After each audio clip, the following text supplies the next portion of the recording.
श्री शिव पुराण वायव्य संहिता अध्याय 6। महेश्वर की महत्ता का प्रतिपादन। वायु देवता कहते हैं, महर्षियों, इस विश्व का निर्माण करने वाला कोई पति है जो अनंत रमणीय गुणों का आश्रय कहा गया है। वही पशुओं को पाश से मुक्त करने वाला है। उसके बिना संसार की सृष्टि कैसे हो सकती है? क्योंकि पशु अज्ञानी और पाश अचेतन है। प्रधान परमाणु आदि जितने भी जड़ तत्व हैं, उन सब का कर्ता वह पति ही है। यह बात स्वयं समझ में आ जाती है। किसी बुद्धिमान या चेतन कारण के बिना इन जड़ तत्वों का निर्माण कैसे संभव है? पशु, पाश और पति का जो वास्तव में पृथक पृथक स्वरूप है, उसे जानकर ही ब्रह्मवेता पुरुष योनि से मुक्त होता है। क्षर और अक्षर ये दोनों एक दूसरे से संयुक्त होते हैं।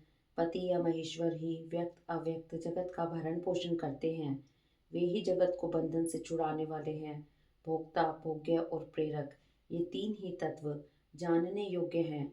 विज्ञ पुरुषों के लिए इनसे भिन्न दूसरी कोई वस्तु जानने योग्य नहीं है। सृष्टि के आरंभ में एक ही रुद्रदेव विद्यमान रहते हैं, दूसरा कोई नहीं होता। वे ही इस जगत की सृष्टि करके इसकी रक्षा करते हैं और अंत में उसका संहार कर डालते हैं। उनके सब और नेत्र हैं, सब और मुख हैं, सब और भुजाएं हैं और सब और चरण हैं। ये ही सबसे पहले देवताओं में ब्रह्मा जी को उत्पन्न करते हैं। श्रुति कहते ही है कि रुद्रदेव सबसे श्रेष्ठ महान ऋषि हैं। मैं इन महान अमृत स्वरूप अविनाशी पुरुष परमेश्वर को जानता हूँ। इनकी अंग कांति सूर्य के समान है। ये प्रभु अज्ञान अंधकार से परे विराजमान है। इन परमात्मा से परे दूसरी कोई वस्तु नहीं है। इनसे अत्यंत सूक्ष्म और इनसे अधिक महान भी कुछ नहीं है। इनसे यह सारा जगत परिपूर्ण है। इनके सब और हाथ, पैर, नेत्र, मस्तक, मुख और कान हैं। ये लोक में सबको व्याप्त करके स्थित हैं। ये संपूर्ण इंद्रियों के विषय को जानने वाले हैं, परंतु वास्तव में सब इंद्रियों से रहित हैं। सबके स्वामी, शासक, शरणदाता और सुहृद हैं। ये नेत्र के बिना भी देखते हैं और कान के बिना भी सुनते हैं। ये सबको जानते हैं, किंतु इनको पूर्ण रूप से जानने वाला कोई नहीं है। इन्हें परम पुरुष कहते हैं। ये अणु से भी अत्यंत अणु और महान से भी परम महान है। ये अविनाशी महेश्वर इस जीव की हृदय गुफा में निवास करते हैं। एक साथ रहने वाले दो पक्षी एक ही वृक्ष का आश्रय लेकर रहते हैं। उनमें से एक तो उस वृक्ष के कर्म रूप फलों का स्वाद ले लेकर उपभोग करता है, किंतु दूसरा उस वृक्ष के फल का उपभोग न करता हुआ केवल देखता रहता है। जीवात्मा इस वृक्ष के प्रति आसक्ति में डूबा हुआ है, अतः मोहित होकर शोक करता रहता है। वह जब कभी भगवत कृपा से भक्त सेवित परम कारण रूप परमेश्वर का और उनकी महिमा का साक्षात्कार कर लेता है, तब शोक रहित हो सुखी हो जाता है। छंद, यज्ञ, कर्तु तथा भूत, वर्तमान और भविष्य संपूर्ण विश्व को वह मायावी रचता है और माया से ही उसमें प्रविष्ट होकर रहता है। प्रकृति को ही माया समझना चाहिए और महेश्वर ही वह मायावी है। ये विश्वकर्मा महेश्वर ही परम देवता परमात्मा है, जो सबके हृदय में विराजमान है। उन्हें जानकर ही पुरुष परम आनंदमय अमृत का अनुभव करता है। ब्रह्मा से भी श्रेष्ठ असीम एवं अविनाशी परमात्मा में विद्या और अविद्या दोनों गूढ़ भाव से स्थित है। विनाशशील जड़ वर्ग को ही यहाँ विद्या कहा गया है और अविनाशी जीव को विद्या नाम दिया गया है। जो उन दोनों विद्या और अविद्या पर शासन करते हैं, वे महेश्वर उनसे सर्वदा भिन्न विलक्षण हैं। ये प्रतापी महेश्वर इस जगत में समष्टिभूत और इंद्रिय वर्ग रूप एक एक जाल को अनेक प्रकार से रचकर इसका विस्तार करते हैं। फिर अंत में संहार करके सबको अनेक से एक में परिणत कर देते हैं तथा पुनः सृष्टि काल में सबकी पूर्ववत रचना करके सब पर आधिपत्य करते हैं। जैसे सूर्य अकेला ही ऊपर नीचे तथा अगल बगल की दिशाओं को प्रकाशित करता हुआ स्वयं भी दीप्यमान होता है, उसी प्रकार ये भजनीय परमेश्वर अकेले ही समस्त कारण रूप पृथ्वी आदि तत्वों का नियमन करते हैं। श्रद्धा और भक्ति के भाव से प्राप्त होने योग्य आश्रय रहित कहे जाने वाले जगत की उत्पत्ति और संहार करने वाले कल्याण स्वरूप एवं 16 कलाओं की रचना कर उन महादेव को जो जानते हैं वे शरीर के बंधन को सदा के लिए त्याग देते हैं, अर्थात जन्म मृत्यु के चक्कर से छूट जाते हैं।